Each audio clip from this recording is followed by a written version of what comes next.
I moved to the United States in the winter of 2013.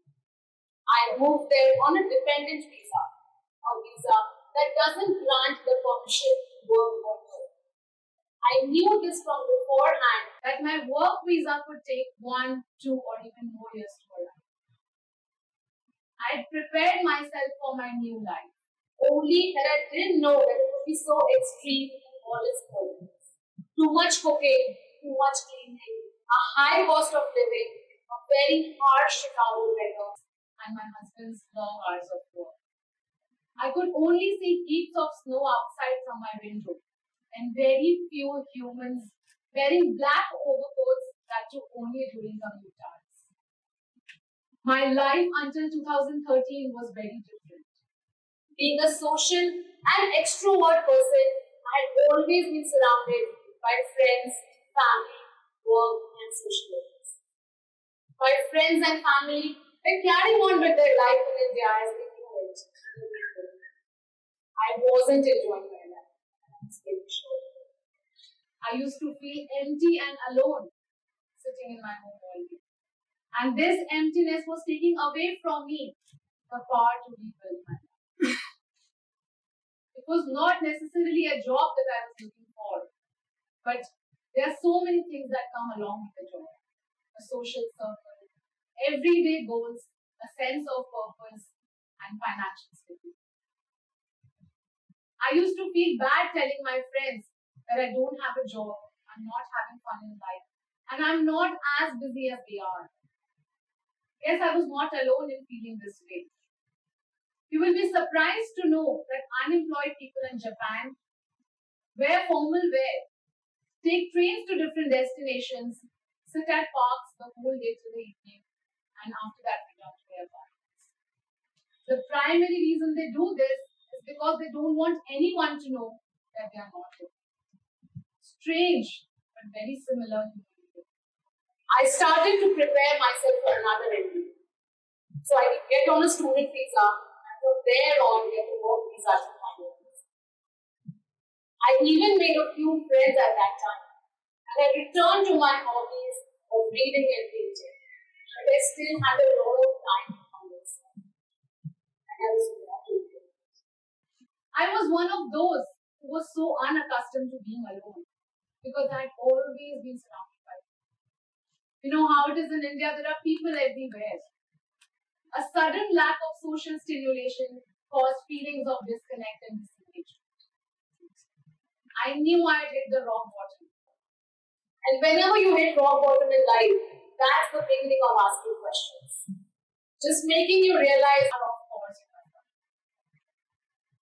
With time, I started questioning. If I'm alone and if I'm getting so bored, am I in poor company? I changed my perspective from feeling alone to being alone by changing the lens through which I was looking at things. I converted my loneliness to solitude that helped me deal with my new life on that new and unstable soil. It helped me accept my situation. With time, I also started practicing gratitude, positive affirmations, and vision board, spending time around nature. I very vividly remember the day I was waiting for my husband to come back so I could show him my vision board, the center of which was written, I plan to live. I wrote this at the center because my life centered around it. There is a huge difference between solitude and loneliness. While solitude is a positive state of mind, which means being comfortable in your own company, loneliness is characterized by sadness attributed to not having meaningful connections in your life. Swami Mahavedananda, a known sages in India, say that loneliness is also experienced when we don't have meaningful connection with our own self. And the term meaningful connection is of utmost importance here. Why? Because a person can feel lonely in a room full of people. In the very famous novel named Rebecca, that was published in the year 1938, loneliness is explained in such a way that it is relevant even today. An empty house can be as lonely as a busy hotel. I want a little participation from all of you. Please raise your hand if you have ever felt lonely in a room full of people. Almost like 40% of us. We might wonder, what is it that is making us feel lonely in today's time? When in today's age we have high-speed internet that could enable us to connect to anyone and everyone in this world, where we have hundreds of shows to browse on Netflix and Amazon, where anything and everything can be ordered at the click of a button, from a needle to a card, and the same can be delivered in the next couple of hours. What is it that is making us feel? Well, statistics might be true. We as a generation are lonelier than ever. According to a research conducted by Statista Research Institute, says that 33% of adults worldwide experience feelings of loneliness. So if we have 1,000+ friends on Facebook and Instagram, why are we feeling lonely? The question that we all need to ask is, out of those 1,000+ connections that we have on social media, how many of those are meaningful connections? We are constantly crammed with excitement. When we are in the elevator, when we are in the queue, and when we are in the washroom. We feel compelled to start browsing our phone or to start watching. Again, I want to ask you guys a question. Is there anyone out here who has never browsed their phones in the washroom? That's the message. Six people out of 100. Remember the last time you were waiting for a friend in the restaurant. You felt like you were auditioning for the world's most patient human being. So that's our avoid boredom at all costs action. When that friend enters the restaurant, you feel like it's falling down. So these are the solitary moments of our life that our busy schedule planned. So even if we don't have time for intentional solitude, which means making sure that you're sitting alone in a room with your thoughts, without any mobile information or notification. That's intentional solitude. And if we don't have time for intentional solitude, because we are busy, and that totally makes sense, with so much to do today, we still get a lot of when we are waiting in the queue, in the elevator, and in the washroom. And we fill it up with noise, preventing us from spending the necessary time for self-reflection and self-introspection. There is a constant pressure in our lives to be outgoing, engaging, and productive. If we go to a wedding without a +1, we are looked down upon with feelings of pity and sympathy. If we don't have many friends in life, we are labeled as a loner. Sometimes, as a society, we don't respect someone's personal choice of being alone. A very interesting incident happened with me just a few days ago. And I'm glad that it just happened before the talk, because that makes for a very relevant incident and example for this. I have a 5.5-year-old daughter, Isha, and her classmate, Adyansh.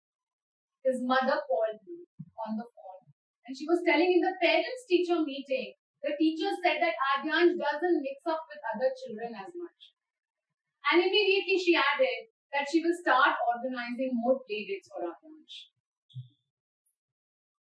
So that's the kind of pressure we are putting a young parent. That's the kind of pressure we are putting Adyansh into, a 5.5-year-old child. So do we think Adyansh is doing anything wrong? Do we feel that when he will grow up, he will not be able to contribute to the society as much as other is? Maybe Adyansh is an observer. Maybe he's an introvert. Maybe he likes to balance the time spending with himself and spending time with others. The research says that introverts, or people who value silence, contribute much more to the society than extroverts. When we practice intentional solitude and we let boredom into our life, and connecting these two, because when we sit alone with our thoughts in a room, we'll tend to feel bored. It's extremely difficult. Practicing intentional solitude and letting boredom into your life is extremely difficult. And this is not a mere generalization. A research was conducted at the University of Virginia, which proved that when people were put alone in a room with their thoughts, they felt so uncomfortable Then they said they would rather experience minor electric shock. So imagine what we are comparing. We are comparing minor electric shock to point quantification.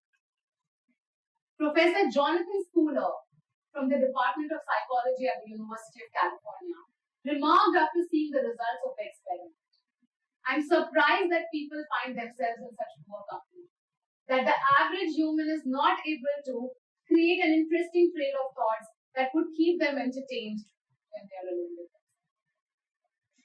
Researchers today are asking people to embrace boredom into our life. Professor Alicia Weil from the Department of Cognitive Science at the Polytechnic University says that it is very important for brain health to feel bored from time to time, because that is what we are not experiencing in our life at all. She says that boredom improves cognitive abilities and improves creativity and idea generation. Being a mother of a 5.5 and a 3.5-year-old, I often get to hear from my kids, "Mama, I'm getting bored." In response, I tell them, "Great, let's experience more of that." And they start looking at me with strange faces as to what is mom saying is not making sense.